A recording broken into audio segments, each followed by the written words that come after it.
Cattle grazing in the Flint Hills greatly depends on having enough moisture to provide water for both cattle and the grassland. But it's the prescribed burning that keeps the rangeland coming back strong year after year and boosting significant gains in cattle. The cost to gain is what we're really talking about here, and the cost to gain on grass is half or less than that in feeding in a feedlot, particularly when corn prices get as high as they were recently.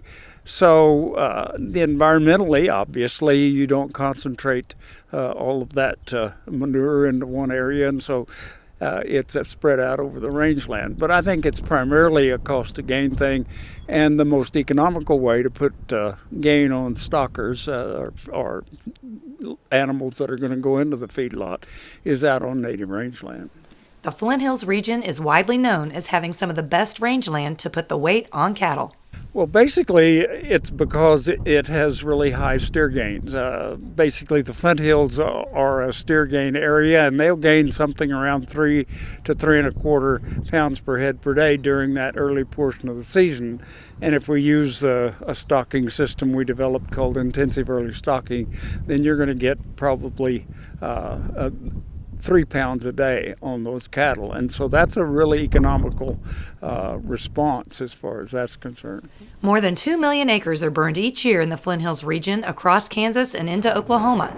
Growing conditions from the previous season have a huge impact.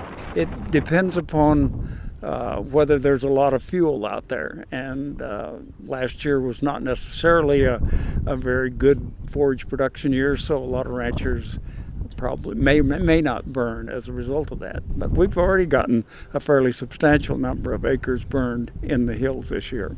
We burn every year, every acre, because we know that that's the most economical response out here. Well, basically, it reduces the woody species encroachment. It takes all the cool season invaders out, the cool season grass invaders, and so it just maintains the warm season perennial nature of this grassland.